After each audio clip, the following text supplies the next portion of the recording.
Saludos, este es el noveno video de la serie de neumática. En este video vamos a ver algunos detalles de los pistones o cilindros neumáticos. Comencemos.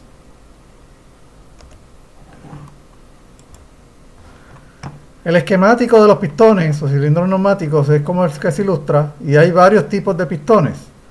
Está el pistón que vimos en una simulación en un video anterior, que es de acción sencilla. Pistón de acción sencilla o el cilindro neumático de acción sencilla, usted le alimenta aire por una entrada, el aire llena una cámara y esa cámara empuja un pistón interno dentro de un cilindro. Ese pistón va a vencer la fuerza, el aire comprimido vence la fuerza de un resorte interno, pero una vez usted abre esta compuerta al vacío, el resorte regresa al pistón a su posición original, vaciando el aire que tenía en la cámara al ambiente. Estos pistones de acción sencilla pueden ser como este que se ilustra, que es de expansión, como también pueden ser pistones de compresión, o sea que alan, se esconde el shaft, el eje. Usted entra entonces aquí el aire en esta cámara. Esta cámara pues es más pequeña que la anterior, ¿verdad? Porque tiene el eje principal del pistón, pero entonces el pistón empuja el resorte y lo guarda a su posición mínima. Usted abre esto a vacío y consigue que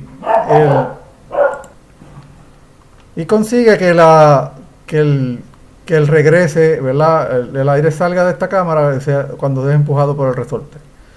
También existe el pistón de doble acción. El doble acción es que usted va a tener aire comprimido entrando por un terminal y el vacío por el otro. Cuando tenemos el aire entrando por el puerto A, el puerto de la izquierda, el pistón se va a expandir y obviamente cuando tenemos el aire comprimido en este lado, este tiene que estar al vacío porque tiene que haber una diferencia de presión. Igual que el voltaje, usted no puede tener dos nodos con el mismo voltaje y corriente fluyendo. Usted tiene que tener una diferencia de energía potencial para que fluyan los electrones. Pues aquí es la misma cosa, usted tiene que tener una diferencia en presión de aire para que pueda haber movimiento. Si entra la presión de aire por el puerto B, el de la derecha, y usted abre al vacío el de la izquierda, se crea una diferencia y entonces usted puede retraer el pistón. Mientras más grande es la diferencia en aire, pues más rápido se contrae o se expande, dependiendo, ¿verdad?, de cuál es la acción en particular que estemos llevando en este momento. Hay pistones de alar y empujar de doble acción. Esto es, por un lado usted está alando y por el otro lado está empujando, y de esa manera, pues con una sola unidad de cilíndrica, el pistón puede tener dos actuadores. Se representa en el esquemático como se ilustra aquí. Veamos algunos ejemplos pictóricos.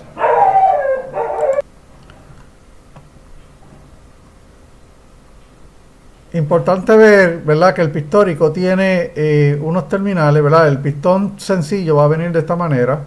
Generalmente viene con una rosca. En esta rosca usted puede colocar una cabeza o puede colocar el artefacto que viene, ¿verdad? Lo que quiera conectar. Y entonces tiene unos orificios que también tienen rosca. En estos orificios usted va a colocar un terminal, ¿verdad?, para colocar el tubo, que se ven parecidos a esto. Esto es un modelo, no es el único modelo que existe. Los cilindros generalmente tienen forma cilíndrica como el que se ilustra, por eso le llaman cilindros neumáticos, pero hay pistones que se ven cuadrados por el exterior. Sin embargo, este pistón que es cuadrado en el exterior es cilíndrico por dentro y está diseñado de verdad, tiene una forma lados planos porque es más fácil mantener este cilindro en posición. Generalmente usted va a tener tornillos que lo van a agarrar y los van a fijar y va a tener una superficie plana. Estos otros pistones que son cilíndricos, pues usted tiene que tener entonces algún tipo de amarra mecánica que lo sujete a la mesa. De esta manera aquí tenemos un pistón de alar y empujar, ¿verdad? Por un lado tenemos la parte con la tuerca en ambos lados. Por un lado tenemos que mientras este está expandiendo, este se retrae y viceversa. Y este también tiene un cilindro interno, pero en la parte de atrás se le coloca una superficie plana para que entonces pueda ser sujetado a la mesa. Internamente los pistones, aquí se ilustra muy bien, ¿verdad? Entra aire por un lado, empuja el pistón y sale el eje hacia afuera. Esta es una manera un poquito más gráfica, más sacada de un dibujo CAD mecánico. Fíjense que el pistón internamente tiene un sellado en goma. Este sellado en goma se reseca con el uso y usted puede perder aire, ¿verdad? Que vaya fluyendo de un sitio a otro, de una cámara a la otra, y se daña el pistón. De la misma manera, acá tiene otro sello que ¿verdad? Es como una goma de plástico que evita que el aire se salga por el eje. Cuando el pistón pierde aire por el eje, pues ya está dañado y es hora de reemplazarlo. En este caso, pues tenemos las conexiones de entrada de aire aquí en la parte de atrás y no en la parte de arriba como en este otro. Y pues el resorte pues iría en cualquiera de los dos lados dependiendo de si va a tener resorte o no va a tener resorte. ¿Cómo nosotros entonces calculamos el largo y el diámetro del cilindro? Que es una parte que envuelve un poco de diseño y tiene que ver mucho con la masa que va a estar moviendo. Usted usando la segunda ley de Newton, usted calcula masa por aceleración. Así que fíjense que estamos hablando de que queremos acelerar una masa. El movimiento implica que va a haber no solamente velocidad, sino que también tiene que haber una aceleración. Cuando el pistón llega a un extremo, la velocidad va a ser cero, la aceleración en ese momento va a ser cero. Así que hay una curva de aceleración. Usted tiene que determinar a qué velocidad usted quiere mover la masa de un punto al otro. Haciendo el cálculo, usted hace el cálculo de la masa y ahí va a determinar la fuerza que necesita teórica para empujar la masa. Naturalmente, usted no lo hace de forma exacta, usted le pone un factor de 1.5, ¿verdad? Un 50%, o 2 veces la cantidad.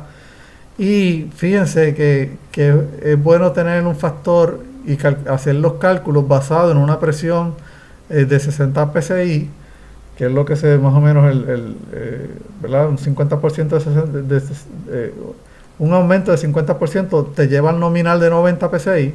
Así que muchas veces el cálculo se hace con una presión de 60 psi para asegurarse que si la presión baja, todavía podemos mover la masa. Así que eso es algo que es bien importante.